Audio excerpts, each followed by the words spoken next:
Meu bom dia, sejam todos bem-vindos a mais um vídeo hoje. Hoje nós vamos estar esclarecendo algumas dúvidas aí que chegou até mim, de telespectador que ficou em dúvida porque viu um comentário aí de um outro grupo que a respeito da ceia do Senhor. Esse grupo então diz assim que a ceia do Senhor para a igreja não existe, que aquelas partes ali sobre a ceia do Senhor é apenas para o judaísmo, que Jesus ali e mostram na Bíblia, né, que Jesus falou que era a última vez que ele estaria participando ali de uma ceia com os apóstolos ali que eram todos judeus, né? Então, esse grupo aí, ele tenta tirar do coração das pessoas essa parte importante da ceia do Senhor. Então, como eles mostram ali na Bíblia, aqueles textos de Mateus, Marcos e Lucas ali, e até tentam provar, né, quando o Senhor falou que era a última vez que ele estava participando ali com eles, e que só ia participar novamente depois lá no reino. Ou seja, lá no milênio, né, depois que o Senhor Jesus voltar em glória, para então, né, instalar o milênio aqui na terra. Então o Senhor Jesus vai voltar novamente a comer, né, ali Páscoa ali junto com os discípulos. Vai voltar aquilo, mas que agora terminou, encerrou. Bom, esse é o que eles dizem. E muitas pessoas ficam na dúvida porque participavam da ceia do Senhor, mas daí quando vê aquilo, não. Mas, puxa, está escrito realmente, então Jesus era Páscoa judaica, não tem nada a ver. Você percebe como que o inimigo aí, ele tenta fazer com que as pessoas saiam fora das escrituras. Bom, não é de admirar porque esse grupo que as pessoas se referem, mas não é só eles, tem outros grupos também que distorcem tudo. Mas esse grupo, particularmente falando, eles não acreditam nas Bíblias que nós temos. Dizem que a nossa Bíblia foi adulterada pela Igreja Católica, uma série de coisas. O Antigo Testamento para eles não existe, criticam o Antigo Testamento e ainda às vezes usam lá nas publicações deles, eles fazem referência ao Antigo Testamento, mas negam o Antigo Testamento. Não que eu venha dizer que o Antigo Testamento é para a igreja. Não, não é. Não é para ser aplicado para a igreja do jeito que é aplicado para Israel. Mas tem que ter respeito com o Antigo Testamento, porque é a palavra de Deus. O Senhor Jesus, os apóstolos fizeram referência ao Antigo Testamento e lá, embora não seja aplicável para a igreja, no mesmo modo que foi aplicado para Israel, nós podemos tirar dali pérolas, nós podemos tirar dali tesouros de ensinamento, de exemplos, de muitas coisas que servem para a igreja de uma maneira diferente. Então a gente tem que separar as coisas. E esse grupo está pervertendo, esse e outros que são do mesmo pensamento, estão pervertendo a mente de pessoas que, olha, tem pessoas que não, até que não sabe ler, depende daquilo que ouve, daí fica nessa confusão. Então aqui eu quero trazer mais esclarecimento, de acordo com o que está escrito na Bíblia. Esse grupo, eles dizem que essa Bíblia nossa é adulterada, então eles compilaram, o chefe deles lá, compilou uma outra Bíblia de acordo com a doutrina deles, de acordo com aquilo que eles acham que é o certo. Então, com esse tipo de gente, não adianta discutir, porque eles não aceitam a nossa Bíblia, que nós usamos, a Bíblia normal. Então vamos, agora nós, amados, cristãos que estamos alicerçados na palavra de Deus, que cremos, acreditamos, ainda que possa ter divergências, diferenças nas Bíblias que nós usamos, a Bíblia, a versão Almeida, King James, na versão internacional, ainda que tenha divergência entre elas, mas a gente estudando bem a fundo, a gente compreende que essa divergência não afeta de maneira nenhuma a mensagem da Bíblia. A mensagem que vem ali na Bíblia é realmente, está ali na Bíblia, a palavra inspirada, a palavra de Deus. Eu confio nisso. As divergências que tem são estilo de escritores, amados. Uns têm uma maneira de escrever, outros têm outros, mas sempre conduz a mesma coisa. Então, vamos às Sagradas Escrituras, vamos tentar, para aqueles que ainda têm essa dúvida, trazer o esclarecimento, que o nosso Deus, nosso Pai, nosso querido Jesus, nos ajude, amados, a nós trazer aquilo que esclarece, que o Espírito Santo esteja nesse nosso vídeo de hoje aí para esclarecer para as pessoas a verdade e a realidade. Vamos lá então?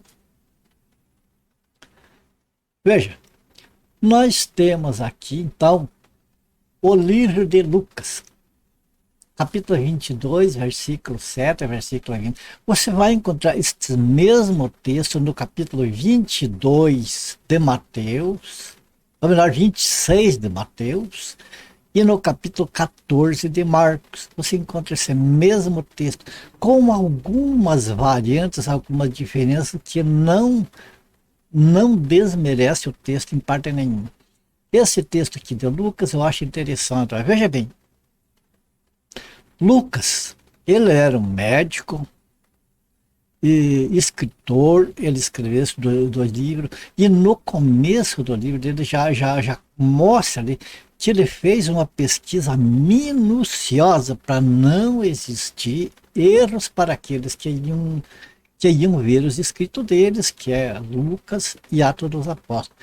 Então, ele escreveu com muito cuidado para ser a realidade dos fatos que aconteceram na época, certo? Então, com base nisso, vamos ver o escrito de Lucas a respeito da ceia do Senhor e também da Páscoa. Vamos lá? Lucas capítulo 22, versículo 7 ao 20. Chegou o dia da festa dos pães asmos, em que importava comemorar a Páscoa. Veja bem, aqui está falando de Páscoa e não de ceia do Senhor, que são coisas diferentes. Então vamos tratar de Páscoa e daí de ceia do Senhor para nós ver a diferença de uma coisa com a outra. Jesus, pois, enviou Pedro e João, dizendo: ide preparar-nos a Páscoa, não a ceia, Páscoa, para que a comamos. E eles lhe perguntaram: onde queres que a preparemos? Então lhes explicou Jesus: ao entrardes na cidade, encontrareis um homem com um cântaro de água. Segui-o até a casa em que ele entrar. E dizei ao dono da casa: o mestre manda perguntar-te onde é o aposento no qual hei de comer a Páscoa com os meus discípulos. Veja que está falando de Páscoa aqui. Ele vos mostrará um espaçoso cenáculo mobiliado. Ali fazeis preparativos. E indo, tudo encontraram como Jesus lhes dissera e prepararam a Páscoa. Chegada a hora, pôs-se Jesus à mesa e com ele os apóstolos, e disse-lhes: tenho desejado ansiosamente comer convosco esta Páscoa, antes do meu sofrimento. Agora vem a parte polêmica aqui, que as pessoas pegam para torcer. Pois vos digo que nunca mais a comerei, até que ela se cumpra no reino de Deus. E tendo tomado um cálice, havendo dado graça, disse: recebei e reparti entre vós. Cálice, né? Pois vos digo que de agora em diante não mais beberei do fruto da videira até que venha o reino de Deus. E tomando um pão, tendo dado graças, o partiu e lhes deu, dizendo: Isto é o meu corpo oferecido por vós, fazei isto em memória de mim. Semelhantemente, depois de cear, tomou o cálice, dizendo: Este é o cálice da nova aliança do meu sangue, derramado em favor de vós. Agora vamos aqui ao que as pessoas se pegam para torcer o texto ali e dizer que era judaica. Veja bem, quando nós pegamos esse texto aqui, desde o versículo 7 até o versículo 18, do 7 até o 18, trata da Páscoa. Agora, os versículos 19 e 20 trata da ceia do Senhor. Por quê? Vamos estudar. Veja bem, essas pessoas que dizem que a Páscoa não existe, que a Páscoa é almoço, é refeição comunitária,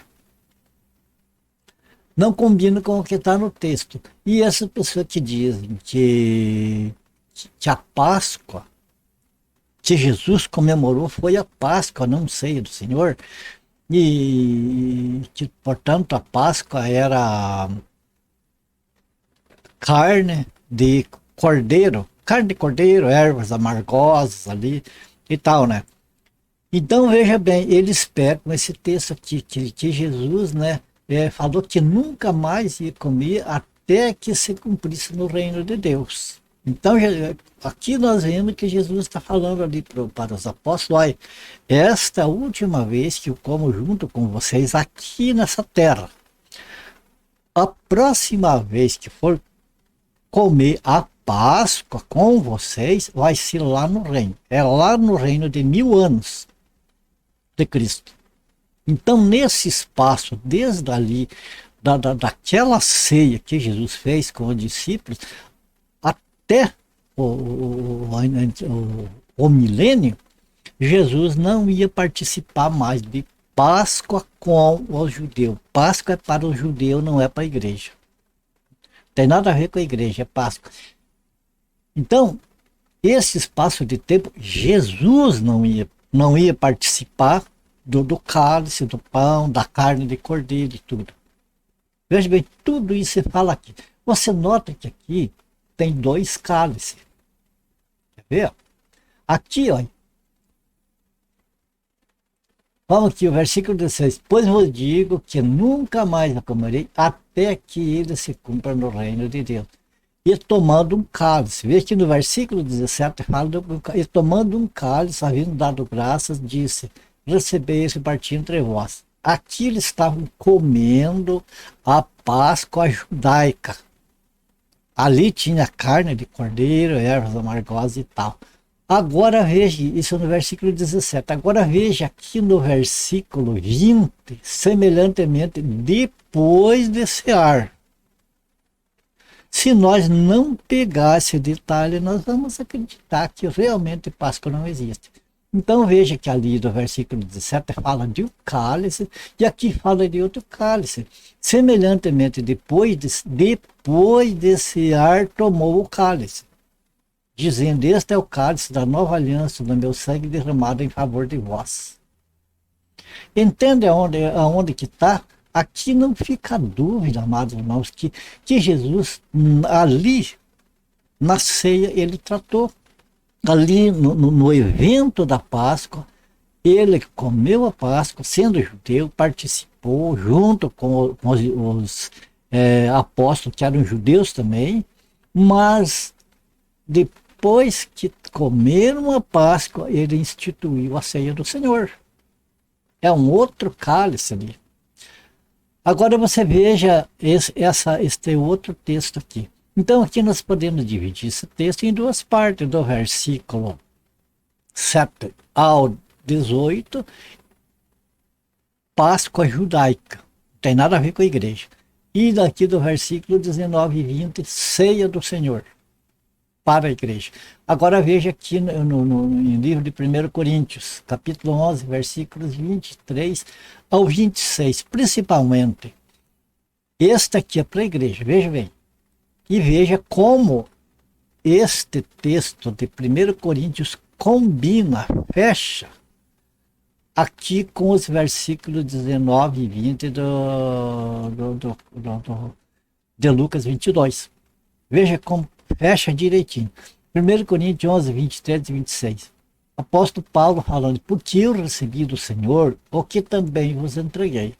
Nota que o apóstolo Paulo ele não recebeu do João, do Pedro, de alguém, ele recebeu do Senhor.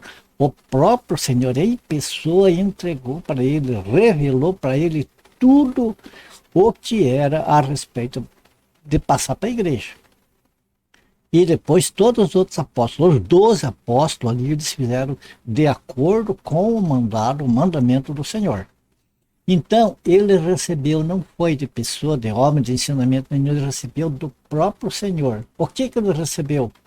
Veja o que o Senhor entregou para ele. Que eu recebi do Senhor, o que também eu entreguei, que o Senhor Jesus, na noite em que foi traído, lá naquele momento, o que aconteceu? Eles comeram a ceia lá no livro de Lucas, Marcos e Mateus, nos mostra que eles comeram a ceia, Jesus e os discípulos, inclusive Judas Iscariotes estava junto. Judas saiu antes do término ali, ele tomou a ceia antecipada e correu entregar Jesus lá. E os outros ficaram com o Senhor Jesus. Quando eles terminaram de comer a Páscoa e a ceia do Senhor ali, normal, então depois vocês vendo os textos vão ver que eles cantaram um hino e saíram para o Monte das Oliveiras. A partir dali Jesus foi entregue para ser crucificado. Então o texto aqui de Coríntios 11, 1 Coríntios 11, fala justamente como que aconteceu aqui. Aí. Como que Lucas ensinou ali. Porque eu recebi do Senhor e que também vos entreguei, que o Senhor Jesus, na noite em que foi traído, tomou o pão. E tendo dado graças, o partiu e disse, isto é o meu corpo que é dado por vós, fazei isto em memória de mim. O mesmo que Jesus que falou aqui e que Lucas escreveu. Depois desse ar tomou o cálice, dizendo, este é o cálice da nova aliança, do meu sangue, derramado em favor de vós. Vocês vejam que tem ali umas diferenças de palavras, mas não modifica o texto. Jesus tomou cálice e consagrou ali e deu para os discípulos e todos participaram. Daí aqui ele continua. E tendo dado graças, o partiu e disse, isto é o meu corpo que é dado por vós, fazei isto em memória de mim. Certo? Daí ele diz aqui, ó, por semelhante modo, depois de haver ceado. Então aqui, o mesmo texto de Lucas, aqui o apóstolo Paulo está falando da ceia, né, de que depois deles terem comido a Páscoa, né, depois de haver ceado, aqui diz aí, depois de cear, tomou o cálice, dizendo, esse é o cálice da nova aliança. O apóstolo Paulo aqui testifica disso, por semelhante modo, depois de haver ceado, tomou também o cálice, dizendo, este cálice é a nova aliança no meu sangue. Fazei isto todas as vezes que o beberdes em memória de mim. Porque todas as vezes que comerdes este pão e beberdes o cálice, anunciais a morte do Senhor até que ele venha. Até que ele venha. Amados, a ceia, a Páscoa judaica terminou, até para o judeu, terminou naquela ceia que o Senhor participou junto com os apóstolos ali. Ali terminou, foi a antiga aliança. E foi carne de cordeiro. Depois, veja bem, depois de comer carne de cordeiro, e depois comer ali a Páscoa. E então Jesus entrou com o pão, com um outro, ou seja, o mesmo cálice, mas com outro vinho ali. E então aconteceu a ceia do Senhor, e isso, amados, é até que ele venha. Até o arrebatamento da igreja, a igreja deve de comemorar. Agora, o que acontece aqui? Veja bem, a ceia do Senhor não é para, como tem um outro grupo que diz assim, que é comemorar o Jesus morto, que nós temos de comemorar, Jesus está vivo, agora não tem que comemorar a morte dele. Espere um pouco aí.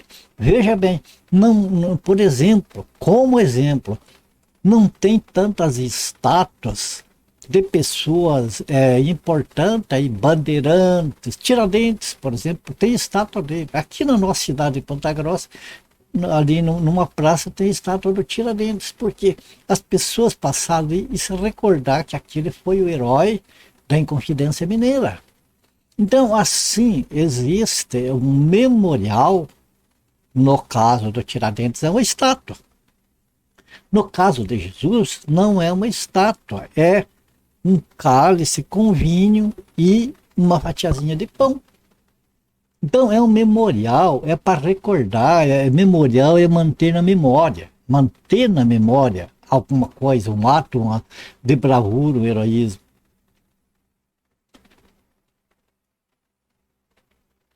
Então você veja, quando fala ali, o que acontece? O apóstolo Paulo recebeu do Senhor, não recebeu lá do guru, do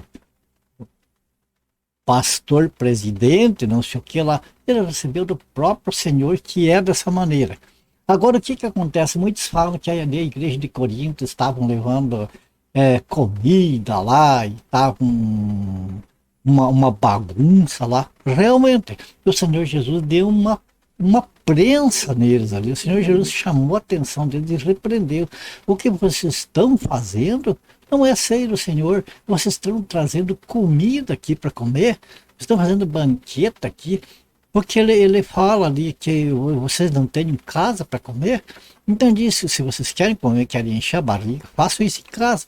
Aqui, como quem diz, aqui é lugar da ceia do Senhor.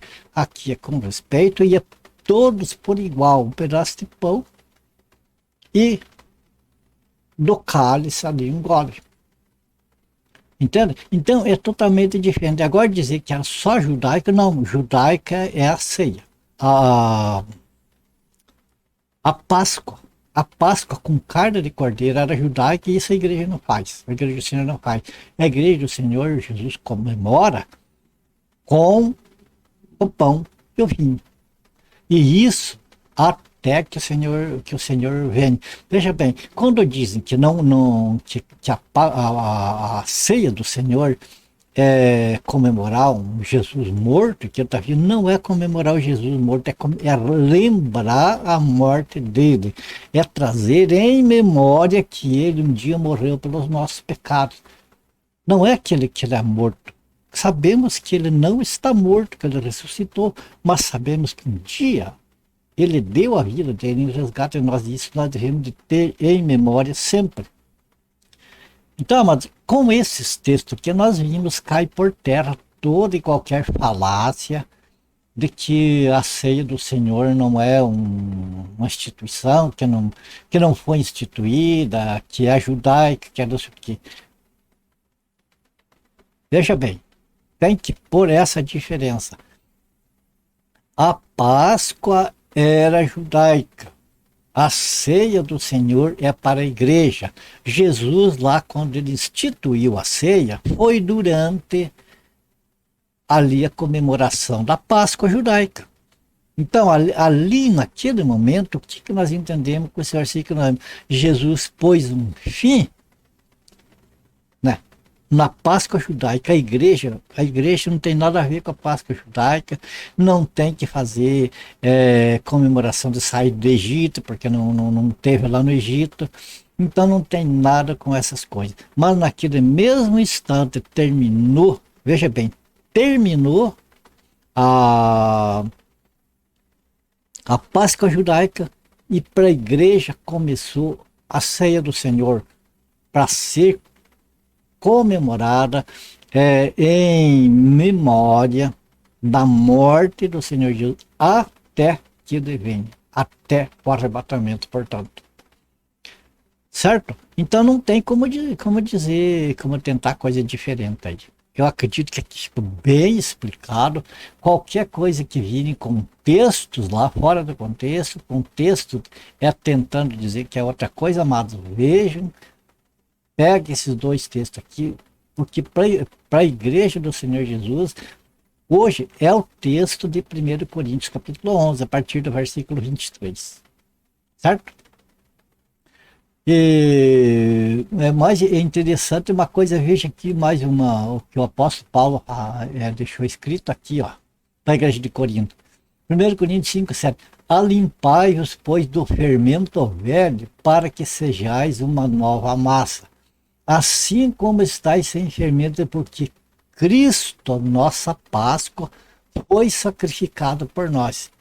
Então, a Páscoa cristã é a ceia do Senhor. É uma sombra, é uma figura da Páscoa judaica.